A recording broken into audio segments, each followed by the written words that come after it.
Dear mystery lovers, imagine being trapped on a luxurious train surrounded by strangers when suddenly murder strikes. No way in, no way out, and only one man can uncover the truth, the legendary detective Hercule Poirot. Today we dive into Murder on the Orient Express, Agatha Christie's timeless masterpiece of crime, deception, and justice. Get ready for a journey filled with secrets, suspense, and one of the most shocking endings in detective fiction.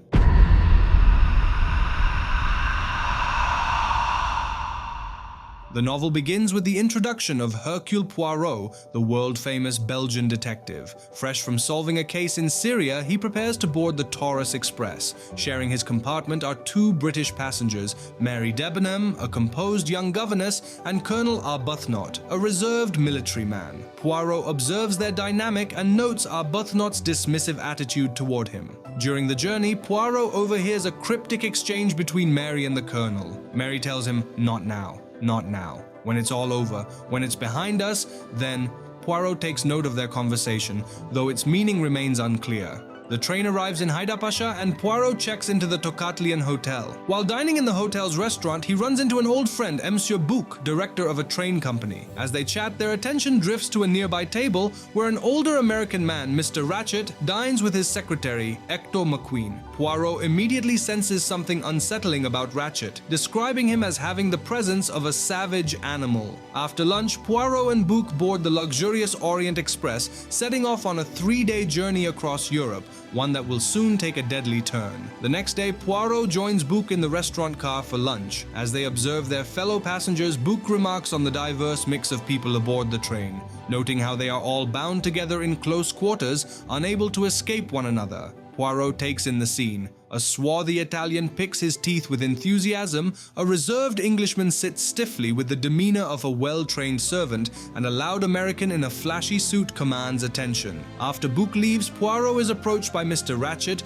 who confesses he has been receiving death threats. He offers Poirot a job, hoping the detective can uncover who is behind them. But Poirot, unimpressed and instinctively distrustful, declines the offer with a blunt response: "I do not like your face." On the second day of the journey, the Orient Express reaches Belgrade. Poirot observes that the barriers between nationalities are starting to fade. Colonel Arbuthnot, the reserved Englishman, is deep in conversation with the American Hector McQueen, while Mrs. Hubbard, a talkative American woman, chats with the Swedish missionary Greta Olsen. At one point, Mrs. Hubbard confides in Poirot, expressing her unease about Mr. Ratchet, whom she finds unsettling. That night, Poirot is abruptly awakened by a groan from the compartment next to his, Mr. Ratchet's. Moments later, the train conductor, Pierre Michel, knocks on Ratchet's door, but Ratchet replies in French that everything is fine. Poirot checks his watch. It's 12:37 a.m. Poirot struggles to fall asleep again when he hears Mrs. Hubbard, who occupies the compartment on the other side of Mr. Ratchet,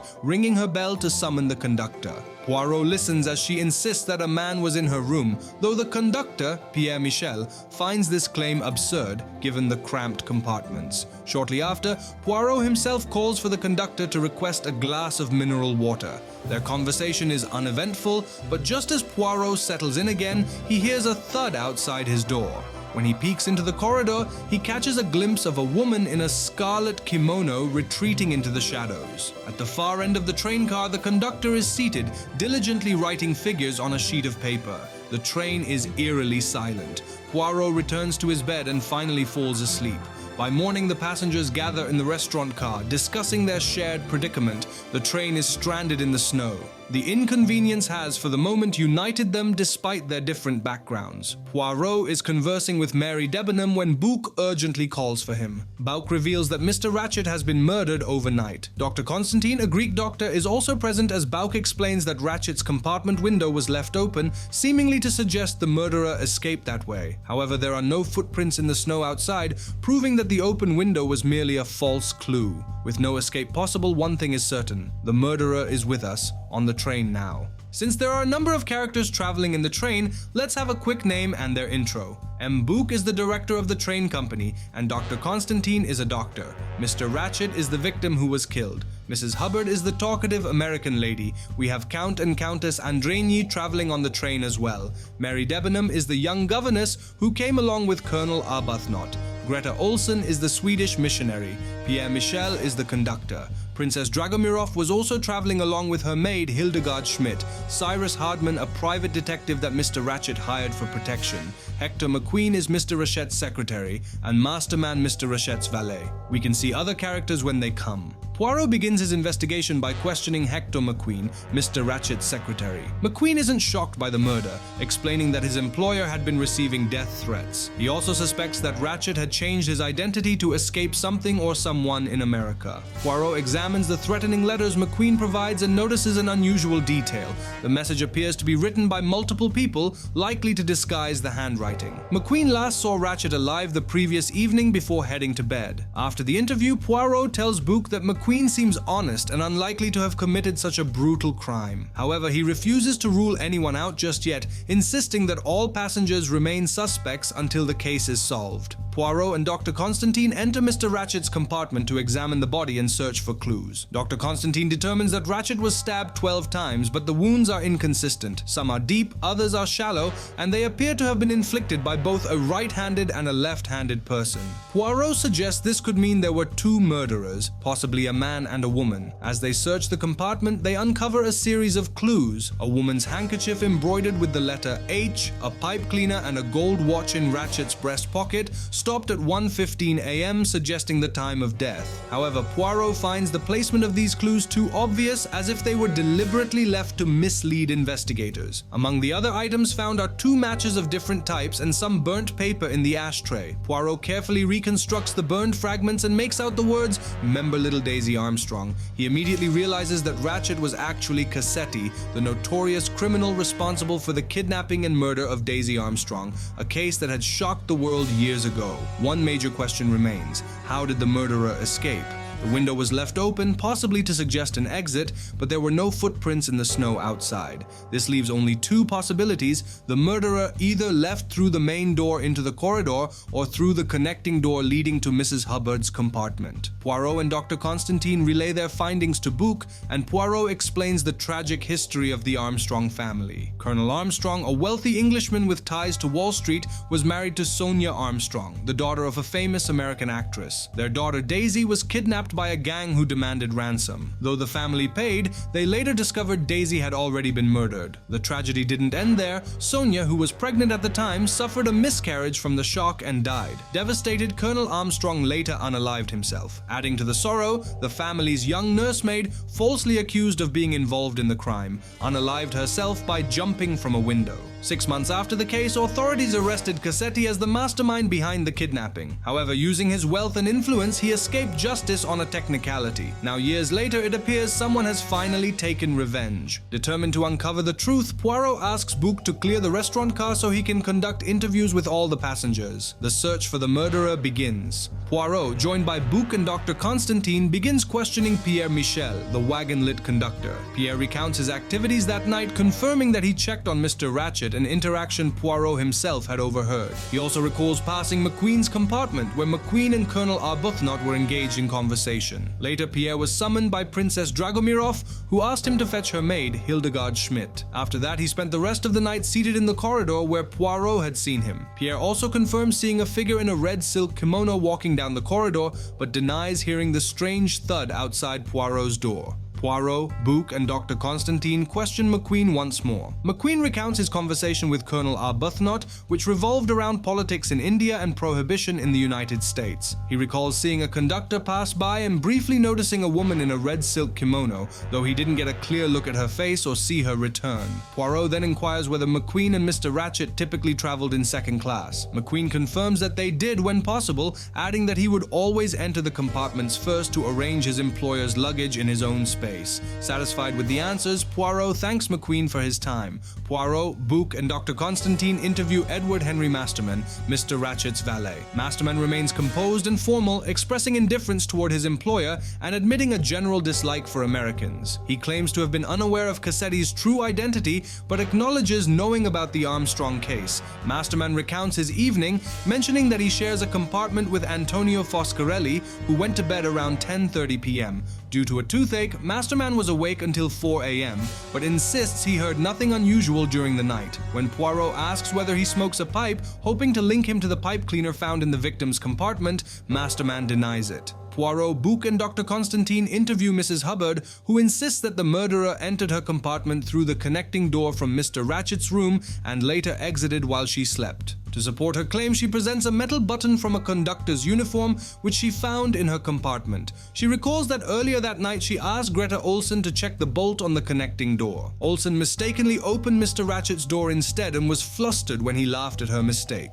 Mrs. Hubbard also mentions hearing a woman's voice coming from Ratchett's compartment later in the night. When Poirot asks about her dressing gown, she states that it is purple silk, clarifying that she is not the woman seen in the red silk kimono. Lastly, when asked about the embroidered handkerchief with an H found in Ratchett's compartment, she denies ownership, explaining that her handkerchiefs bear all her initials, not just an H. Poirot, Bouc, and Dr. Constantine interview Greta Olson, who confirms Mrs. Hubbard's account. She checked the bolt on the connecting door and found it secured. Greta shares a compartment with Mary Debenham, and when questioned, both women deny owning a red silk kimono. When asked about the Armstrong case, Greta claims to have no knowledge of it. Poirot, Bouc, and Dr. Constantine call the train's conductors to the restaurant car, confirming that none of them has lost a uniform button, suggesting that someone disguised themselves as a conductor. Poirot then interviews Princess Dragomirov, who confirms Pierre Michel's account by stating that she rang for her maid, Hildegard Schmidt, when she couldn't sleep. She reveals that Sonia Armstrong was her goddaughter and that she knew Sonia's mother, the actress Linda Arden, who now lives in seclusion. The princess also recalls Sonia's sister but cannot remember her name, only that she married an Englishman. When Poirot reveals that Mr. Ratchett was actually Cassetti, Princess Dragomirov expresses approval of the murder, calling it an entirely admirable happening. She states that her dressing gown is black satin. Poirot interviews Count Andrigny by himself. He denies knowing the Armstrongs personally but is familiar with Daisy's case. The Count says that he and his wife slept through the night and that his wife took a sleeping draft before bed. The Count insists that his wife cannot help Poirot and should not be interviewed, but Poirot coaxes the man to retrieve his wife. While waiting, he notices a grease stain on the Countess's passport. The Countess confirms that she took a sleeping draft before bed, that her husband smokes only cigarettes and cigars, and that her dressing gown is yellow. Poirot sums them up as two people who saw nothing and heard nothing. Poirot interviews Colonel Arbuthnot, who confirms McQueen and Pierre Michel's accounts, stating that he spoke with McQueen in his compartment until about 1:45 a.m. When Poirot subtly suggests that Debenham might be involved in the crime, the Colonel firmly defends her, insisting she had never met Mr. Ratchett before. He recalls a woman passing the compartment during his conversation with McQueen, recognizing her by her scent. Initially reluctant to be questioned by foreigners, the Colonel gradually becomes more cooperative. When Poirot reveals that Mr. Ratchett was actually Cassetti, the Colonel responds that the man deserved to die, but maintains his belief in trial by jury over personal vengeance. After Arbuthnot leaves, Poirot, Bouc, and Dr. Constantine discuss the findings. The Colonel smokes a pipe, and a pipe cleaner was found in Mr. Ratchett's compartment, making him a potential suspect. However, Poirot dismisses the idea, stating that the murder's psychological signature does not match Colonel Arbuthnot's nature. Poirot interviews Cyrus B. Hardman, who discloses that he is a private detective from New York, hired by Mr. Ratchett for protection. Hardman states that Ratchett was particularly fearful of an enemy described as a small man, dark, with a womanish kind of voice. However, no one on the train matches this description, and Poirot later realizes it was a deliberate red herring meant to mislead the investigation. When Poirot reveals that Mr. Ratchett was actually Cassetti, Hardman appears genuinely shocked. Poirot interviews the Italian Antonio Foscarelli, who shares a compartment with Masterman. Foscarelli confirms Masterman's account and adds that his roommate was suffering from a toothache. After Foscarelli leaves, Bouc, Poirot, and Dr. Constantine discuss his statement. Bouc immediately suspects Foscarelli, saying, "Italians use the knife, and they are great liars. I do not like Italians." However, Poirot dismisses this prejudice, pointing out that while Italians may resort to stabbing in moments of heated passion, this crime was different. He describes it as a far-sighted, long-headed crime, one that required careful planning and calculation. Poirot concludes that it is a crime that shows traces of a cool, resourceful, deliberate brain. Poirot, Bouc, and Dr. Constantine continue their investigation by questioning Mary Debenham. She remains calm and composed, showing no visible emotion when discussing the murder, a trait Poirot immediately notes as someone who can be a potential murderer. She insists that she had never seen Mr. Ratchett before boarding the train, but she is already aware of his true identity, having learned it from Mrs. Hubbard, who has been spreading the news among the passengers. When asked about about the red silk dressing gown, Mary denies owning one. However, she recalls seeing a woman wearing it, a tall, slim figure adorned in a kimono embroidered with dragons. This sighting aligns with previous mentions of an unknown woman in a red kimono moving about the train during the night, adding another layer of mystery to the case. Poirot reflects on Mary Debenham's interview, suspecting her composed demeanor. Dr. Constantine dismisses the idea, arguing that Mary is too cold and calculating to commit such a crime. She would seek justice in court, not with a knife. Poirot then recalls the cryptic conversation he overheard between Mary and Colonel Arbuthnot in Aleppo, hinting at a secret they share. Next, Poirot questions Hildegard Schmidt, Princess Dragomirov's maid. She confirms the princess's account. Pierre Michel had fetched her to assist the princess, after which she returned to bed. She denies seeing the woman in the red kimono, but recalls spotting a conductor exiting a compartment. However, he looked different from the one who had summoned her. Poirot presents the handkerchief, but Hildegard insists it isn't hers, though she recognizes it as an expensive lady's item. When all three train conductors are brought in, she states none of them match the man she saw. Instead, she describes him as small, dark, with a mustache and a weak feminine voice, matching Hardman's supposed description of Ratchet's enemy. This false lead deepens the mystery, sending Poirot down another possible path. Poirot, Bouc, and Dr. Constantine reviews the evidence so far. Poirot points out that unlike the police, they can't verify the passengers' identities and must rely solely on deduction. 4 witnesses support the story of the mysterious conductor, a small dark figure with a womanish voice in a wagon-lit uniform. Hildegard Schmidt saw him directly, while McQueen and Colonel Arbuthnot noticed a conductor passing McQueen's compartment at a time when Pierre Michel was seated, suggesting another person in disguise. Then there's the conductor's button found in Mrs. Hubbard's room, adding to the mystery. But Poirot questions whether this strange conductor even exists. Could it have been a woman in disguise?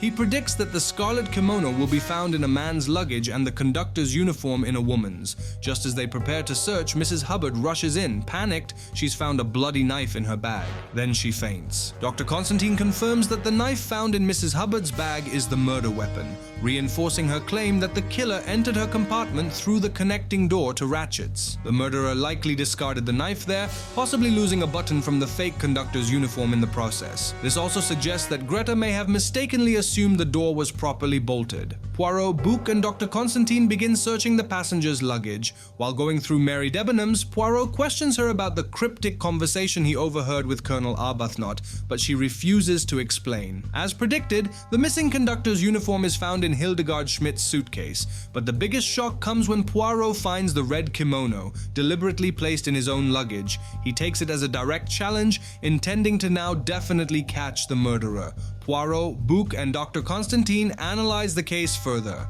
Poirot recalls that McQueen mentioned Ratchet didn't speak French, yet on the night of the murder, Poirot heard someone in Ratchet's room speaking French to the conductor, suggesting another person was there. However, this turns out to be a deliberate false clue, meant to mislead him into believing in the presence of a French-speaking stranger. Poirot then poses a crucial question. Are these people whose evidence we have taken speaking the truth or lying? To organize his thoughts, he makes a list of the 12 passengers he's interviewed, noting their motives, alibis, evidence against them, and any suspicious behavior. Poirot lays out 10 key questions that still need answers, discussing them with Bouc and Dr. Constantine. Among the mysteries, who owns the handkerchief marked H? Who left the pipe cleaner? Who wore the scarlet kimono? Who disguised themselves as a conductor? Why does Ratchet's watch point to 1:15? When exactly was the murder committed? And was Ratchet truly stabbed by more than one person? Poirot concludes with the ultimate question: one or more of those passengers killed Ratchet. Which of them? Poirot, Bouc, and Dr. Constantine analyze the case further. The murder was staged to look like the work of an outsider, a mysterious, small, dark man with a womanish voice, as described by Hardman and Hildegard Schmidt. However, the snowdrift derailed this illusion. With no footprints in the snow, Poirot confirms that the killer must be one of the passengers. Poirot also highlights the note found in Mr. Ratchet's compartment with the words "Member Little Daisy Armstrong" on it. This is a real clue, not a red herring, that inextricably links someone on the train to the Armstrong case and Cassetti, making this a murder of vengeance. Poirot brings up the grease spot on Countess Andreni's passport. He says the spot right before the E in Elena Andreni's passport led him to deduce that she is actually Helena Goldenberg, the younger daughter of Linda Arden, sister to Sonia and Daisy's aunt. He says he inferred that the name on the passport was tampered with to conceal the H in Helena's real name. Boke and Dr. Constantine point out that Princess Dragomirov said Linda Arden's daughter married an Englishman whose name she couldn't remember. Poirot correctly concludes that the princess was lying. Poirot confronts Count and Countess Andreni, revealing his suspicion that Elena is actually Helena Goldenberg. She confesses, explaining that her husband altered her passport to conceal her identity, fearing she would be a prime suspect after the discovery of the embroidered H handkerchief in Mr. Ratchet's room. As Helena's secret unravels, her refined European accent shifts, revealing her true American roots. Poirot notes that her passionate response mirrors the emotional intensity of her mother, the famous actress Linda Arden. Poirot then inquires about the Armstrong household staff at the time of Daisy's kidnapping. Helena recalls a French nursemaid Suzanne who unalived herself, a trained nurse named Stengelberg, and a governess, a tall, red-haired Scottish woman named Mrs. Freebody. Princess Dragomirov reveals that the embroidered handkerchief with the letter H actually belongs to her, explaining that in Cyrillic script, the letter represents an N for Natalia, her first name. This revelation clarifies another false lead in the case. Poirot realizes that the princess deliberately concealed Helena's true identity, choosing loyalty over honesty. She acknowledges her deception, justifying it as an act of friendship.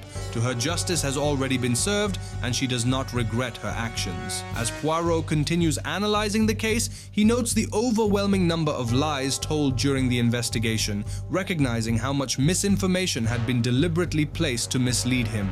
Poirot questions Colonel Arbuthnot once more, specifically about his conversation with Mary Debenham. However, Arbuthnot remains unwilling to elaborate. Poirot then presents a theory. Mary Debenham was the governess employed by the Armstrong family during the time of Daisy Armstrong's kidnapping. Arbuthnot does not confirm or deny this claim, maintaining his silence. To resolve the matter, Poirot calls for Mary to be brought in for further questioning. Poirot confronts Mary about her false statements regarding her identity and past. Despite previously claiming never to have been to America, she is forced to admit that she once worked as a governess for the Armstrong family. She explains that she concealed this information to protect her career, as any association with the infamous case could jeopardize her future employment opportunities. However, she denies recognizing Countess Andreni, also known as Helena Goldenberg. Later, Poirot discusses these findings with Book and Dr. Constantine, revealing how he deduced Mary's true identity. He points out that Countess Andreni or Helena deliberately misled him by describing Mary with a false physical appearance and using the name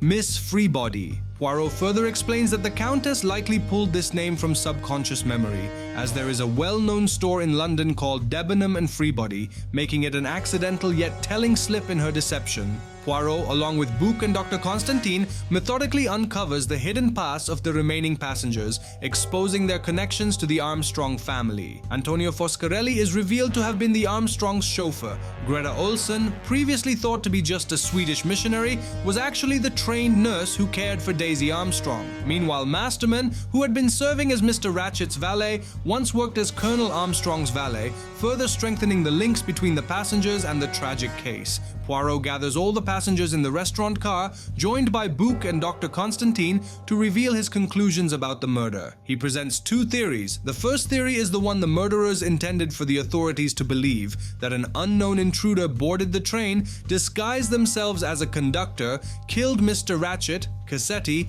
and then escaped. However, this theory has major flaws, the most glaring being the heavy snowfall that trapped the train, making it impossible for anyone to leave unnoticed. Boke immediately acknowledges this inconsistency. Poirot then moves on to the second theory, the true version of events. He systematically exposes how each of the 12 passengers is connected to the Armstrong case, and how they all played a role in the murder. Princess Natalia Dragomirov, an old friend of Sonia Armstrong, already had a clear link to the case. Hector McQueen, who initially admitted his father was the district attorney who failed to convict Cassetti, is also involved. The biggest revelation is about Mrs. Hubbard. She is actually Linda Arden, the famous actress and the mother of both Sonia Armstrong and Countess Andreni, Helena. Her presence confirms the deep emotional motivation behind the crime.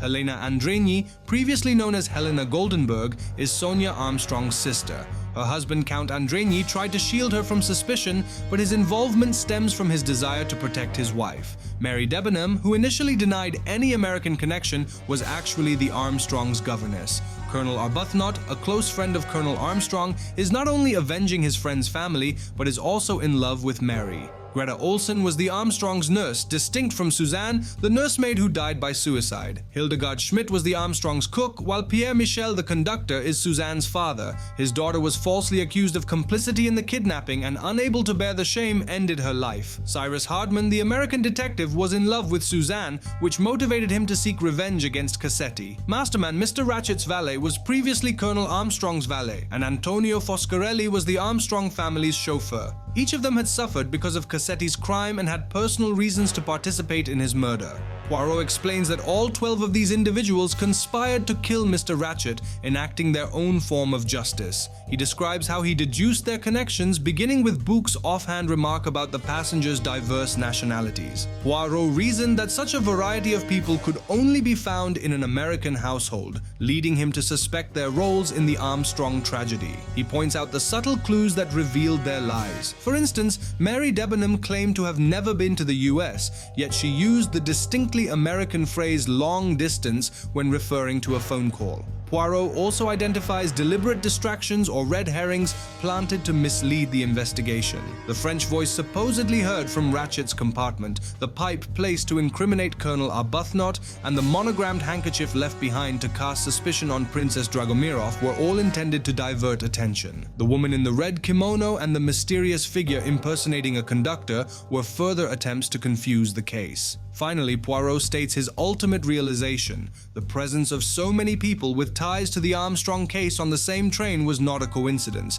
It was impossible. He recalls Colonel Arbuthnot's reference to a jury trial and recognizes the significance. A jury traditionally consists of 12 people, just like the group that carried out the murder. Each person took turns stabbing Cassetti, accounting for the varying nature of the wounds, some deep, some shallow, some from a right-handed attacker and others from a left-handed one. Mrs. Hubbard, now fully embracing her identity as Linda Arden, confirms Poirot's theory. She takes responsibility for the crime and offers to bear the consequences alone, hoping to spare the others. However, Poirot, Bouc, and Dr. Constantine make a collective decision. They choose to present the first theory, the one about an unknown intruder, to the authorities, thereby protecting the 12 guilty passengers. With the case closed in their eyes, justice, in its own way, has been served. This ends the novel. This is a rather famous one due to the twist at the end. At the end, Poirot is faced with a moral question. If traditional mechanisms of justice fail, is it right to enact retribution? The criminal justice system failed in the Daisy Armstrong case. Cassetti, who was guilty, was acquitted only because of his powerful connections and cash. As a result of his actions, a child died, a woman lost her baby and died, and 2 more people died by unaliving themselves. Given the failure of the criminal justice system to deliver justice, is retribution acceptable? On one hand, retribution can feel morally justified, especially when the system fails and the guilty walk free. The idea of fairness, or an eye for an eye, is deeply ingrained in human nature. In cases like Cassetti's, where the law fails due to corruption or technicalities, vigilante justice can seem like the only way to truly achieve justice. However, the danger with retribution is that it bypasses the legal system entirely, setting a precedent where individuals decide who deserves punishment. This can lead to a cycle of violence where people justify revenge under the guise of justice. Moreover, the legal system, despite its flaws, exists to prevent emotions from dictating punishment. Poirot's decision to let the conspirators go suggests that sometimes strict adherence to the law does not equate to true justice. But is it acceptable in real life? That's where ethics and personal beliefs come in. Some would argue that allowing retribution weakens the justice system, while others might say that when the system fails, people have no choice but to take matters into their own hands. This decision would change from person to person based on their circumstances, thus concluding our video. If you enjoyed this video, don't forget to like, subscribe, and share it as much as possible. In the next one, we'll be diving into a different genre, so stay tuned. Let me know if you'd like more Agatha Christie novels or have any other favorites you want me to cover. I'd love to hear your thoughts, so flood the comment section with the novels you'd like me to explain next. See you all in the next video.